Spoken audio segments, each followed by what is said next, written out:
Bum, bum, bum, bum. Bum, bum, bum, bum. Bum, bum, bum, bum. Oh, what a day, what a day.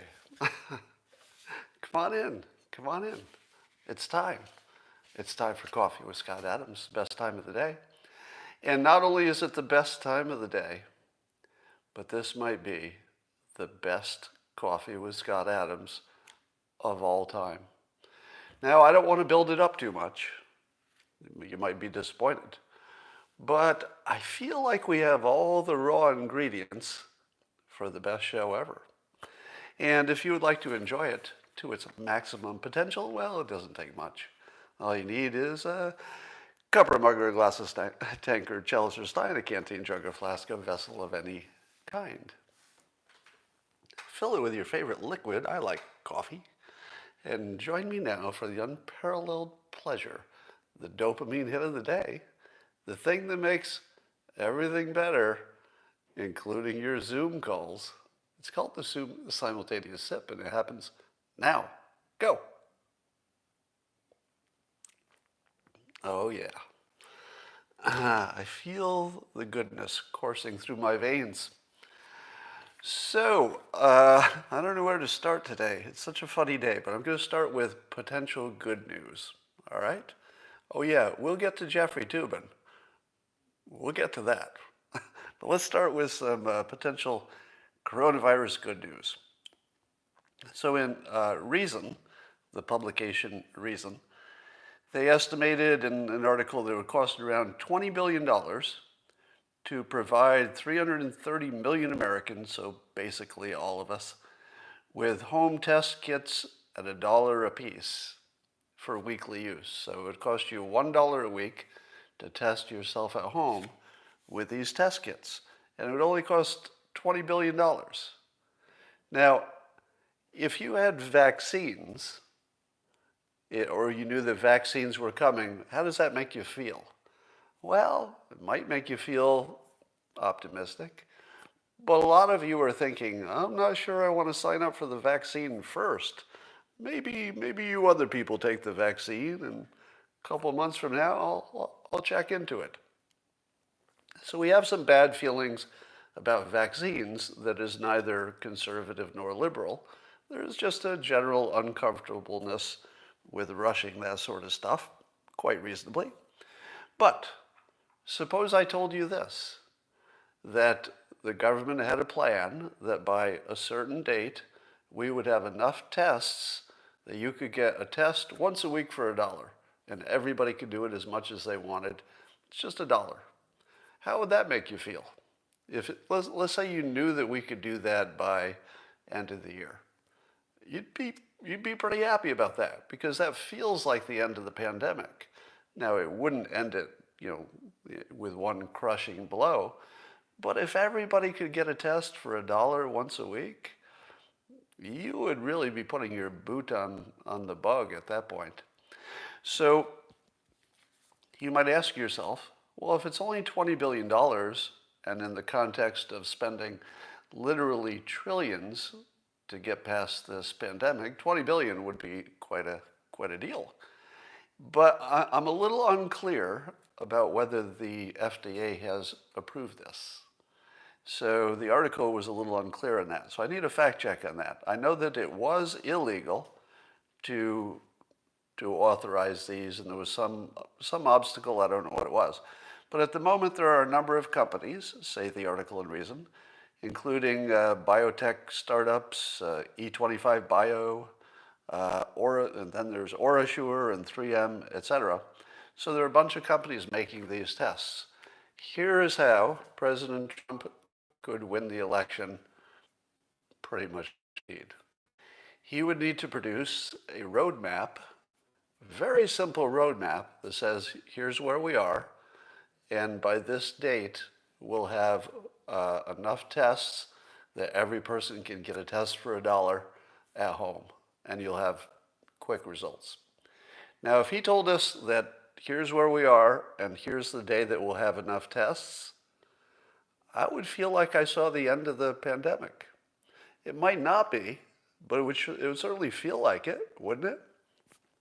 Now, how long would that take? And what would it take the government to get that done? Well, I would just like visibility on it.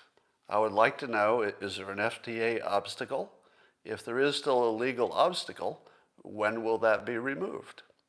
And how long does it take these companies to ramp up? Give us a little visibility into those companies and tell us how close they are. Just sort of put it on paper. One page, here's where we are, here's the date we'll have enough tests to test our way out. $20 billion. I would feel that that would pretty much settle the election, really.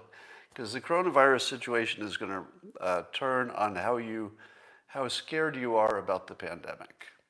And that would take a lot of the scare out of it.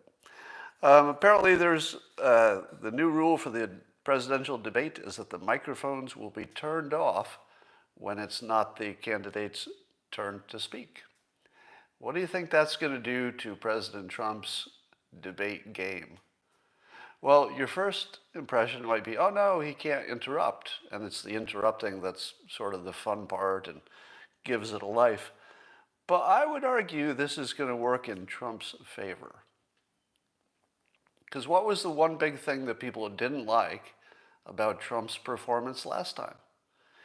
The people who are, sort of would like to like him, maybe they could be convinced, if they see him acting like a bully and talking over everybody and trying to dominate the debate, do they think better of him? Or do they think worse? I think that the people who are persuadable, that tiny little sliver of people who need a reason to go one way or the other, I feel like they would like Trump more if he doesn't even have the option of talking over Biden. Now, as Trump has said and other people have said, if you let Biden talk without interrupting him, maybe he'll have an own goal or he'll force himself into a gaffe and you'll be better off letting him talk. I think there's something to that. But beyond that, even a bigger deal is having Trump look more presidential just because he was forced to. If you force Trump not to interrupt, he's just going to look more presidential. It's going to help him. So I don't know if the people who made that rule in the back of their mind were hoping to handicap Trump, but I don't think that's what's happening. I think this is going to work to his favor. You may recall that early in the pandemic, I was saying, don't judge who are the countries that are winners and who are losers, because it's only halftime. And you can't say that the United States did worse than some other country if the game isn't over. Now, of course, it's not a game because it's life and death, but you understand the analogy. So we're seeing now a big uptick in some countries in Eastern Europe and South America where they're getting a second wave that's pretty bad. So we hope that it doesn't get worse, but I would remind you that we don't know how this ends. We still don't know why some countries do better. I mean, think of that. We still don't know why some countries do better. Now, of course, you're going to say, well, it's masks or it's social distancing or whatever. And those things, I'm pretty sure, make a difference. But they don't seem to make enough difference to explain the massively different outcomes from different places. So it's still kind of a mystery what the big variables are. We know some of the small ones. All right. I was trending on Twitter yesterday. Anybody notice that? So I didn't see it myself, but a number of people told me that I was trending, and I think that was after I appeared on MSNBC. Now you might say to yourself, what? You were on MSNBC? Do they let people who support President Trump on MSNBC? I didn't even know that was a thing. Well, yes. Apparently it doesn't happen that often, but I was invited on Ari Melber's show. And I have to admit, I thought it was going to be contentious. I thought he was going to, try to embarrass me or put me in an awkward situation or accuse me of being a racist for supporting the president or something. I didn't know how it was going to go. But it did not go that way at all. And I would say that Ari did a great job of just, playing it right down the middle, and it wasn't a biased interview in any way. And he was very complimentary. So apparently he's read my books and had a good feeling about at least my other work. So it was very disarming to me as well, because I had in my mind, sort of a combat plan. And I thought, okay, as soon as the bullets start flying, this is going to get good. And I knew what I was going to do if it got testy. But it never got testy. It just stayed friendly, which was excellent, because I think the country needs to see people getting along once in a while, right? It was weird in one sense, because I was introduced with somebody else's work. I've never seen that before. Have you? Have you ever seen somebody introduced by showing somebody else's work who is a competitor to the person who's being introduced? So they started off by showing a clip of the movie Office Space, which some have said is a ripoff of Dilbert, because it came into being at the time that Dilbert was becoming popular, which proved that there could be a movie on that topic, and then Mike Judge made one. Now, there's no indication he was looking at Dilbert when he made it, but many observers say that it was, at least a little bit influenced by Dilbert. So that was weird. I've never seen anything like that before, to use somebody else's property to introduce somebody who competes with that property. It was strange. But they were very nice to me. They showed the clips and mentioned my book, etc. So here's where I ended up trending. I didn't realize just how bad the silo was, the news silo, and how the people who watch MSNBC really, really don't know what the rest of the country is thinking. And while you know that intellectually, when you see it in real life, it's still jarring, even though you sort of know it on some intellectual level. So I went through my explanation of what the election would look like, and the way I framed it was that people vote based on their fears, and that President Trump was working against his own re-election interests because he had solved some of our biggest fears. And I mentioned that I'm no longer afraid of ISIS, for example. I used to think about terrorist attacks all the time. And while, of course, there's always that risk, I don't think about it. It's not in my mind anymore. So I'm not afraid of ISIS. And that's new within, I would say, within the Trump administration. I also mentioned that when Trump is president, I'm not afraid of the economy melting down, because there's good evidence to suggest that he's the most capable hand for the economy. But then I also, just to be fair, said that if President Trump loses the election, it'll be because of the coronavirus, because that fear is in our faces all the time. Every time you reach for your mask, you're reminded of the coronavirus. And so the immediacy of it and the fact that it permeates just everything makes it our most important topic. And it's probably, objectively, it probably is the most important topic. And so then I was asked what my prediction would be, and they had already shown my prediction from 2016, which I was right, that President Trump would be elected. And then I said, in my most confident voice, that as of today, President Trump will get reelected. Now, I don't know if the viewers of MSNBC have ever heard that. And the reason I was trending is because the MSNBC viewers just sort of went nuts. And I want to read to you some of the reactions from the MSNBC viewers who heard me say confidently, one of the few people who was right in 2016 in public. A lot of the voters were right, but there weren't too many pundits saying confidently that Trump would win in 2016. So Tom Arnold tweeted at me today, and he said they used a clip of Mike Judge's genius Office Space to intro Dilbert guy, and then he refers to me, Tom Arnold does, as Donald Trump apologist and world's most disingenuous human, Scott Adams. And so I tweeted back to ask him if there's any kind of a trophy that comes with being the world's most disingenuous human. And I thought to myself, I've been insulted in every way that you can be insulted. But when somebody says I'm disingenuous about the political stuff, I stop and think, disingenuous? In what possible way? I mean, I don't even understand the insult.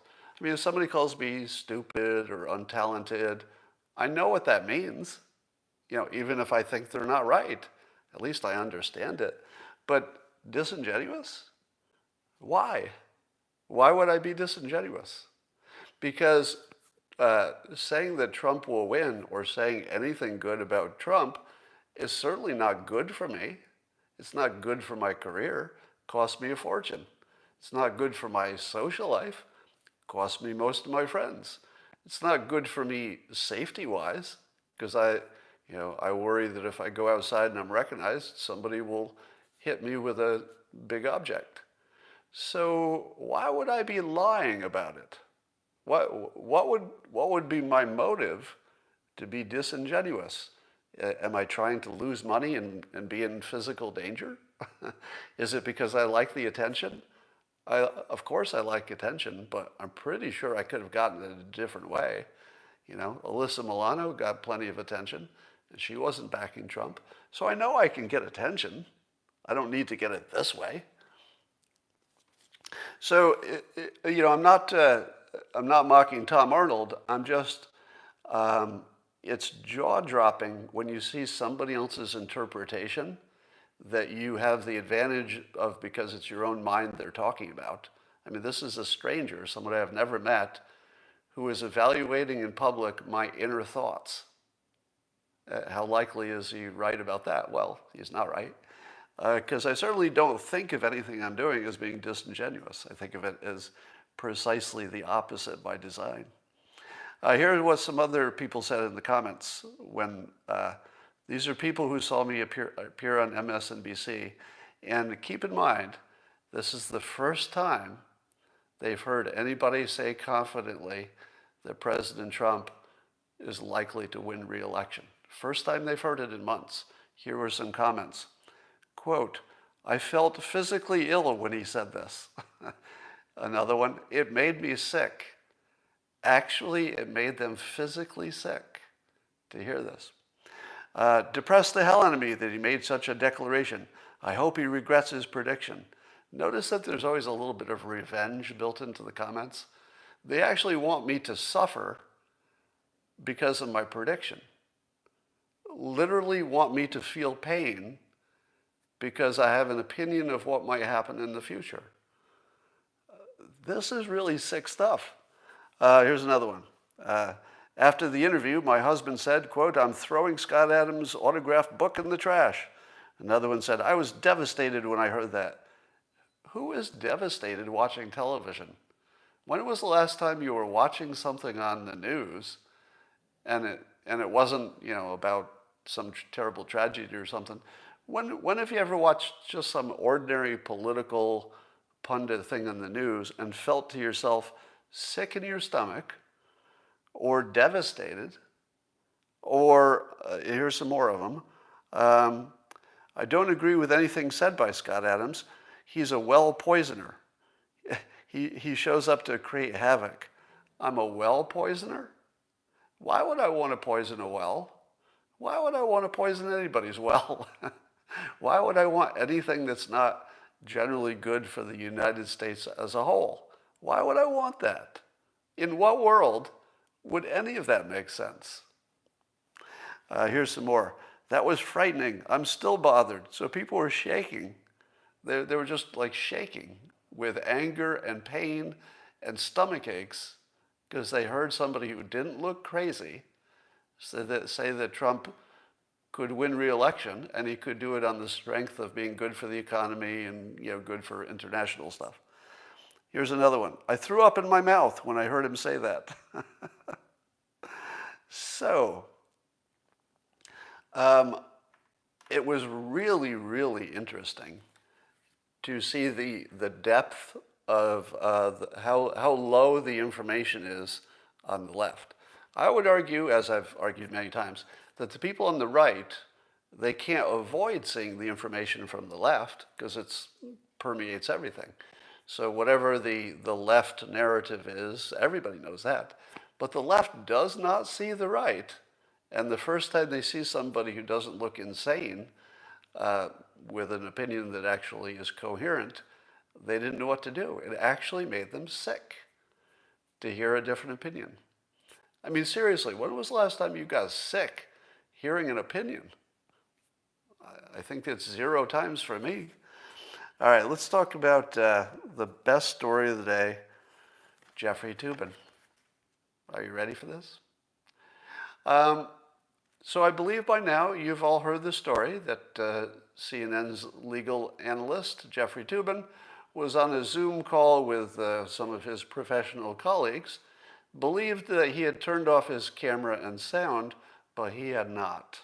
And then he proceeded to, since this is a family show, let's say he decided to address a package to his home address, if you know what I mean. Let's say he decided to be an army of one, if you know what I mean. Let's just say he decided to take matters into his own hands, if you see where I'm coming from. And apparently he did that on camera with his colleagues aghast, apparently. And he was asked to go on a little bit of leave of absence from his 2 jobs, including CNN. So we had a little fun with it, didn't we? But I'm going to trip you up here. Are you ready? You don't see this coming. I'm going to fully support Jeffrey Toobin. Now, I don't agree with his political opinions quite often, but the mistake he made was not a crime. Nobody was hurt. His intentions were not bad. It was a very human mistake, which is what makes it so delightfully entertaining. It was the most human of human mistakes. I can personally not dislike him or mock him for being a human being who does a very human thing that just happened to be the funniest human mistake you could possibly make in the entire world. So, I want to be completely clear that I don't think he should lose his job. I think he became more interesting. In other words, the first time that I hear that Jeffrey Toobin is back on CNN, and I hope they take him back seriously because I don't think this is any kind of a crime or anything, he will be more interesting. I hope that he has a sense of humor about it. I hope that his wife and I think he has a teenage daughter or something. I may be wrong about that. But imagine how horrified she was and the wife had to deal with this. And I would like to speak directly to Jeffrey Toobin's family and say, give him a break. Just cut him a break. He didn't want to do it. It was just a human mistake. That's all it was. So don't take it seriously. But let's have fun with it, because it was the coolest human mistake anybody ever made. Now, I ran a little poll on on Twitter. Of course, it's not a scientific poll, but I asked this question. I said, have you ever pleasured yourself on a Zoom or conference call?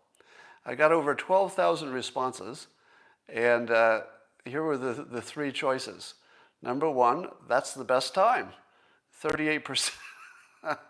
38% of respondents said that they have pleasured themselves on a Zoom or conference call because, quote, that's the best time. Number 2, the other choice was I hate pleasure. 28% signed up for hating pleasure, so they have not done that activity. And then 34% answered too scared. And I, of course, created the 3rd choice so that the only reason you would not do it is you were afraid of getting caught. So I would not assume that this is too scientifically accurate as a poll, but 38% said that's the that's the best time. So I would like to give you my confession. Are you ready for this? I'm going to confess to you in public right now, no joke, this is an actual confession, that at least once in my entire decades of life on this planet, at least once, totally true, at least once in my whole life, not recently, but at least once, I have been on a phone call and or conference call and or Zoom, and I have multitasked.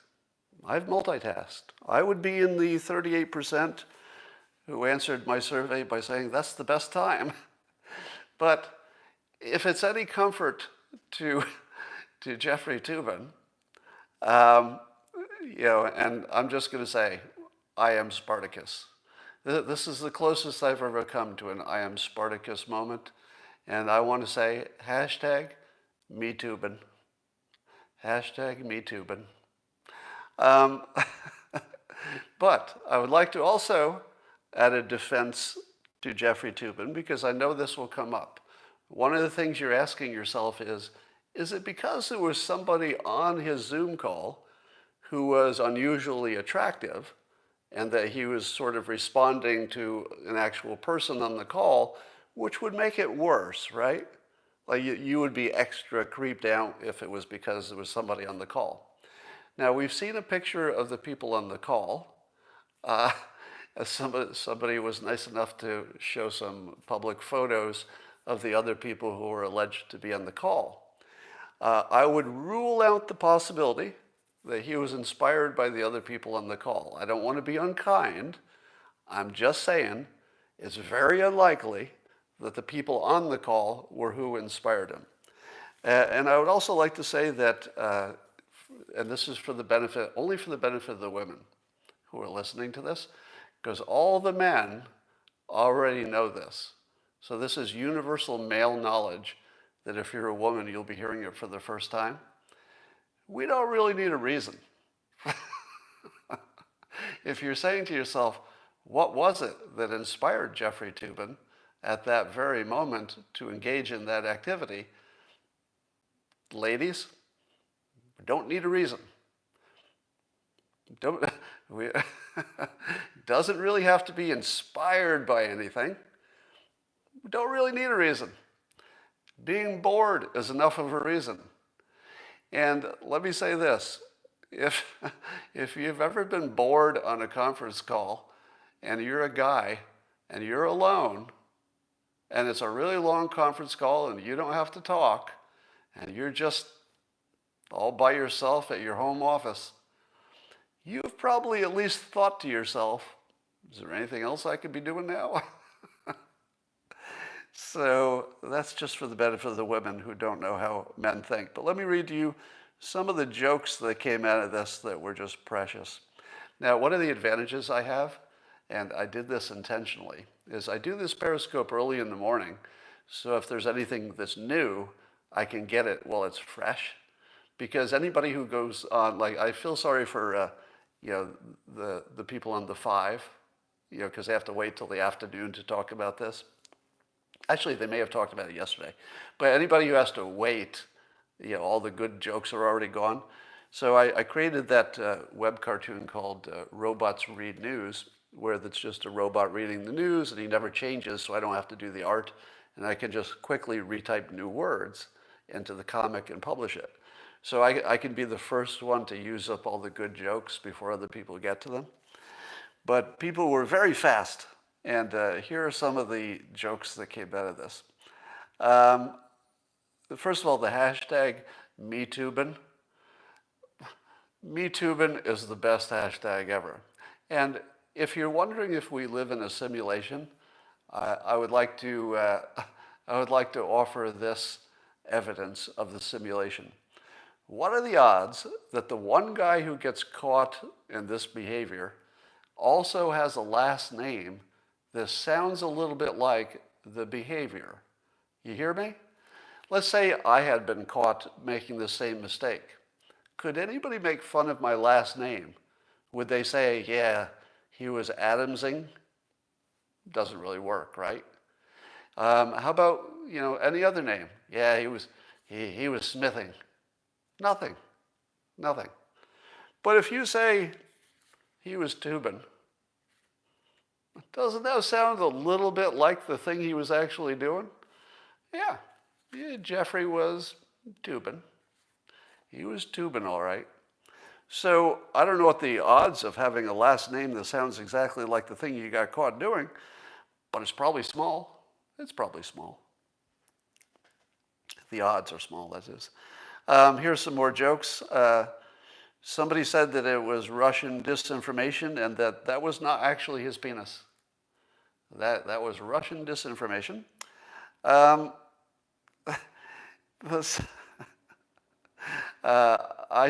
used a joke that my father had taught me when I was a kid, but I said, I wonder what the market price is for a screenshot of Jeffrey Toobin trying to count to 11 on Zoom. I'll pause for a moment while you explain that joke to whoever you're with who didn't get it. Count to 11. Okay, you with me? Everybody caught up? Okay, we'll go on. And then for my Robots Read News comic, this was the robot reading the news. He said, Jeffrey Toobin has been yanked off of CNN for lubing his Toobin on a Zoom call. Brian Stelter, also known as the poor man's Jeffrey Toobin, I was proud of that, defended his well-haired clone by hunterizing the story into oblivion. So I'm trying to create that verb, hunterizing. That means making a story disappear. Dr. Fauci advised that it will be safe to go back to shaking hands after the pandemic with, quote, everyone except Toobin. All right, so that was my contribution. Then the Panda Tribune said in a tweet, what's the big deal? The motion was sustained. Oh no, the motion wasn't sustained. Hashtag MeToobin. And here's the one that made me laugh the hardest. This is the simplest one, but it made me laugh the hardest. Somebody said he fell on his sword. I'm sorry, that is just hilarious. He fell on his sword. It's so visual. Somebody else said, who was this? Strahan, I think, said this, that I guess the Zoom call was supposed to be an election simulation. They were talking about an election simulation. So Strahan said it was he must have misheard it and he thought it was an erection stimulation. Then Pete on Twitter, he got inspired to start a video platform. He's going to call it YouTubin. So on YouTubin, his new video platform, he says, my new channel will give up-and-coming creators a chance to expose themselves. Then, of course, there was a tweet that said that Jeffrey Toobin had, quote, asked for some personal time off. And I tweeted an update to the update. And I said, update, he only needed 10 minutes. And I would just like to offer this additional pro tip. That apparently the problem was that Toobin thought that his camera had been turned off. And here's my pro tip.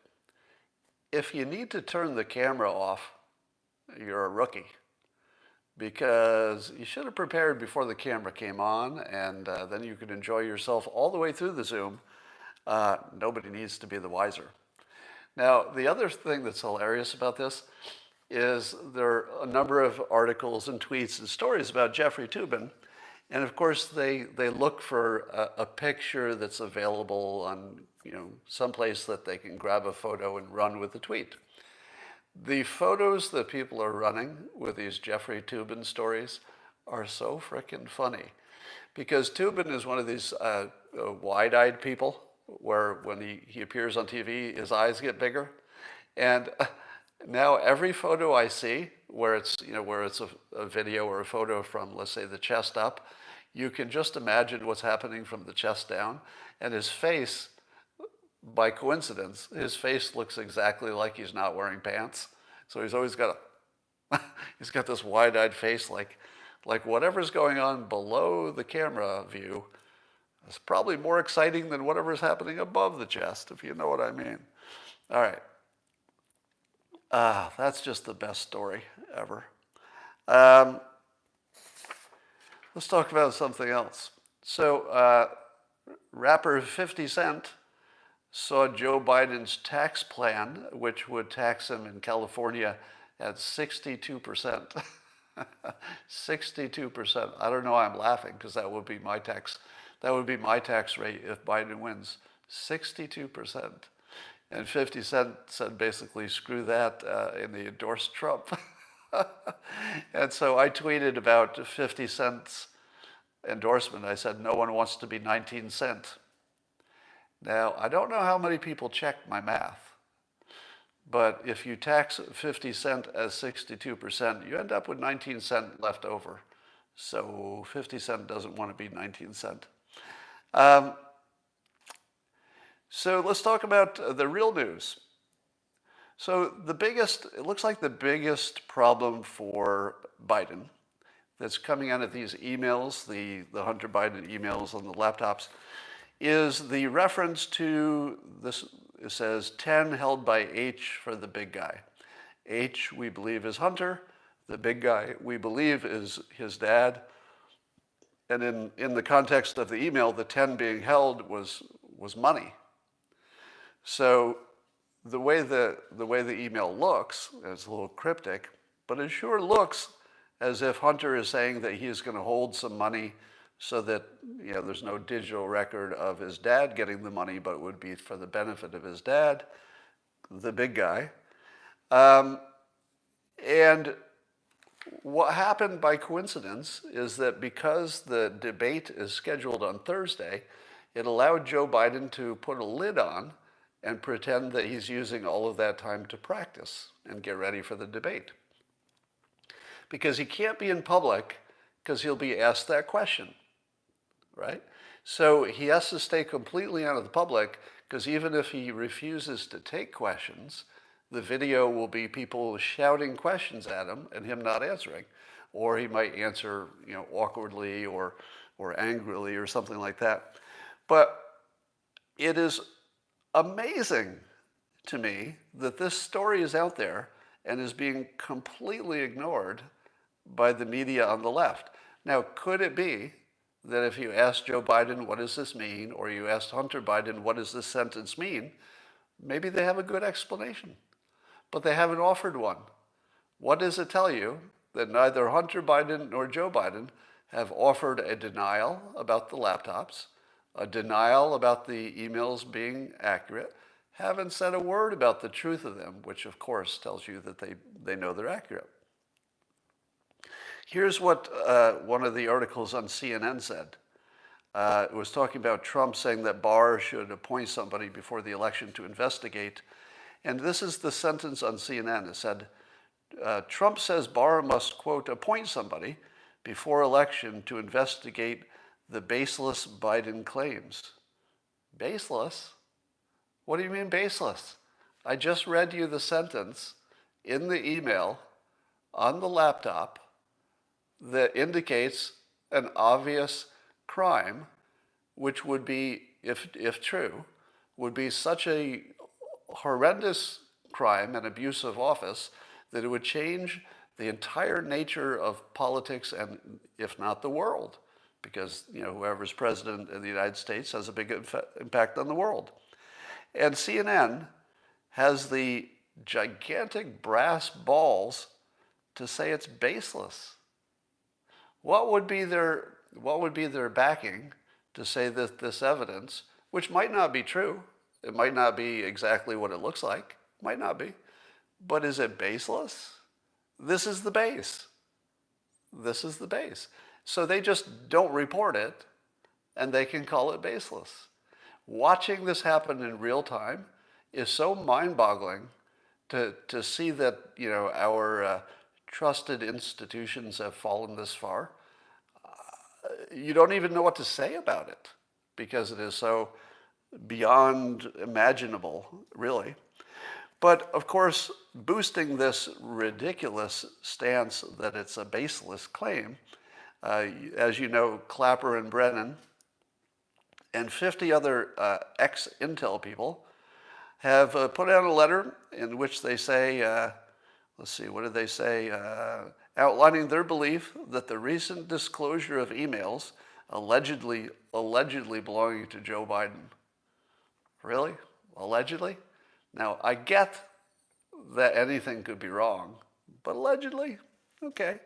I'll keep it with allegedly, because they could be fake. It's not impossible, just unlikely, given that they haven't denied it.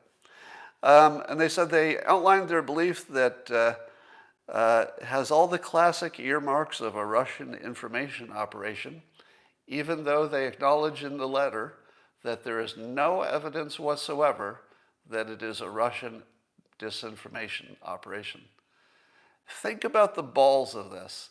These are the same assholes, Clapper and Brennan, who have been caught pushing the biggest disinformation campaign in the history of the United States, I think, which is the Russia collusion hoax. They did it, they got caught, it's documented, and they're just doing it again. They're doing it again. How can they have the guts to do this? This is the most gutsy, just crazy thing that I've ever seen. Because is there anybody in the country who reads this and doesn't know that these are the same guys, literally, who just ran a coup attempt against the United States with a massive disinformation campaign against the citizens of this country, blaming Russia, and they're just going to do it again? They're just going to do it again. I don't know what to say about that. My head is going blah, blah, blah, blah, blah, blah, blah. And apparently there's nothing we can do about it. Because as long as the news treats it like it doesn't exist, and the Republicans probably don't have enough power, and may have even less power, to do anything about it, if Joe Biden wins, it just goes away. It just goes away, and they probably get government jobs and stuff.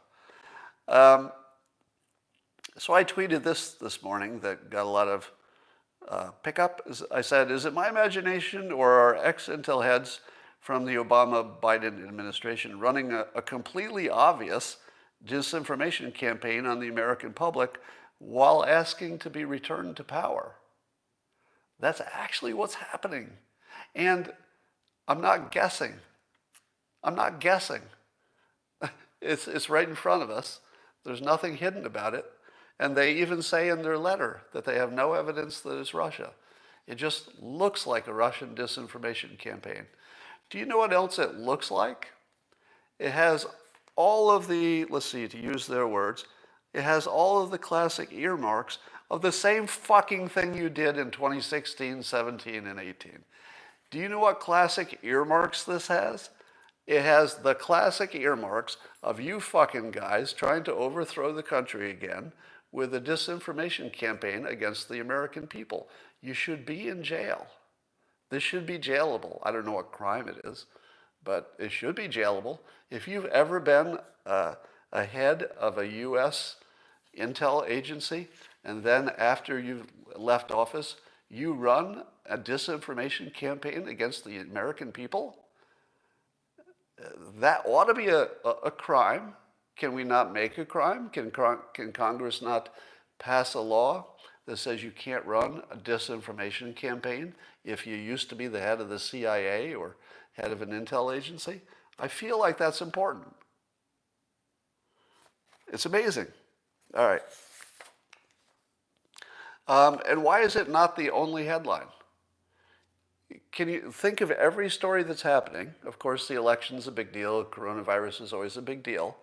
But what is a bigger story than 50 intel agencies, including 2 heads, are running an obvious is the key word. There's not any question about it, an obvious disinformation campaign against the American people. Why are we talking about anything else? There's nothing going on that's on the same level as this. And CNN and the whole left will just disappear it. They'll just make it go away. And that's what's happening right in front of you. So Ice Cube, you all know Ice Cube. He's decided that he was willing to talk to the Trump administration about his plan for Black America. And he's also talked to some Biden people. And of course, he's taking tremendous heat from the black community for talking to the Trump campaign at all. Because the feeling is that you shouldn't work with them because they're so bad. You're selling out any number of names that you get called if you work with white people in power. And here's my take on that. And I tweeted that Ice Cube is demonstrating a winning strategy by putting effectiveness ahead of ego, and that his critics are demonstrating the opposite by putting their ego ahead of effectiveness. Ice Cube is doing one of the most important things that's happening today. It's one of the most important things, which is that he's role modeling how to be effective. The thing that I don't think Black America understands about white people is that white people don't like acting like white people. I don't like dressing the way I dress, because I would love to dress like any fashionable black guy. Because why does it seem like black guys are all well dressed? Am I right? And whereas I've got my stupid khakis on or whatever the hell I'm wearing, and I just look like every other white guy in the world. I don't want to act like a white guy, but I can't pull off the other looks, so I don't really have that option. Likewise, I don't want to be nice to my boss just because I want a raise later.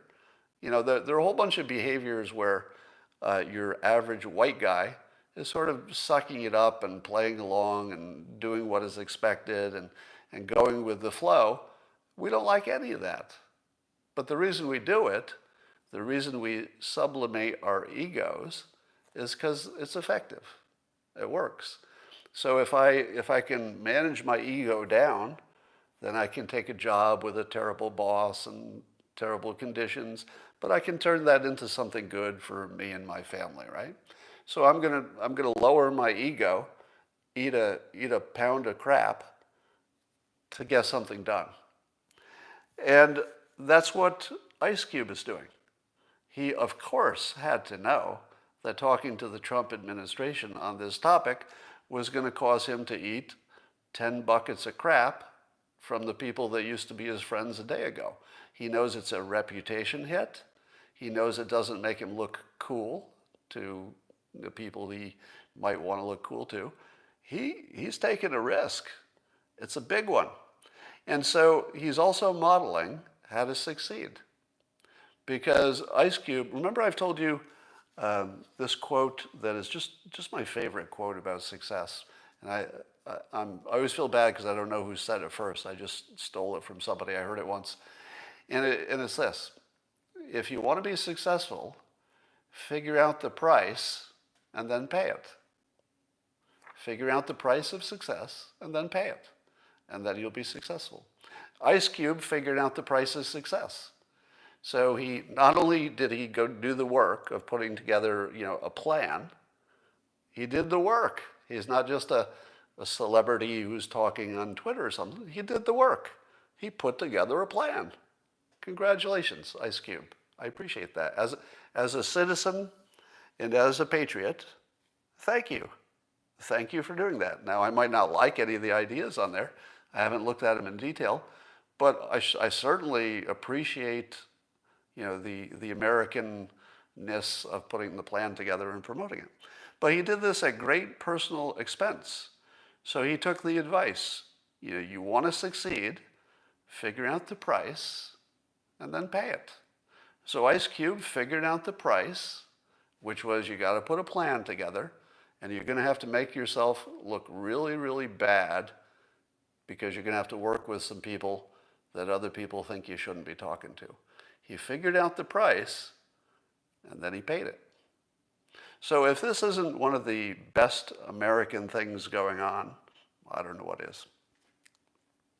Compare that to Robert Reich, noted Democratic booster, who wrote this tweet. Now, and just compare these two people in terms, not the people, but their strategies. All right? This is Robert Reich. He says, when this nightmare is over, talking about our current situation, we need a Truth and Reconciliation Commission, all in capitals, Truth and Reconciliation Commission.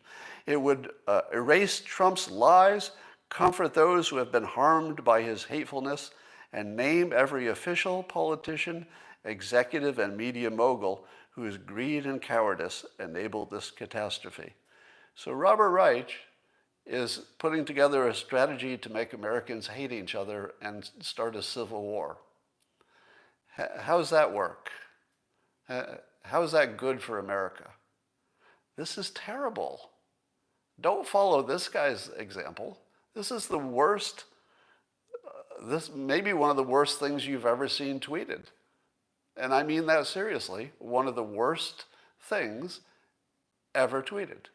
Because this is giving, is sort of making normal essentially a Nazi policy of hunting down the people who lost the election and punishing them.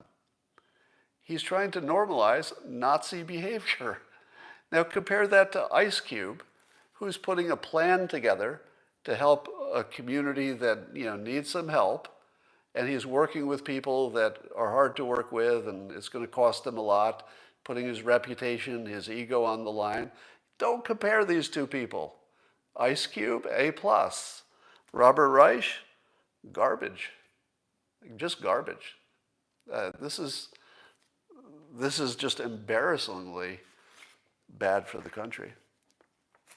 On a more positive note, every now and then I will see a politician doing good things and I'll say to myself, I'm glad that person's on the case.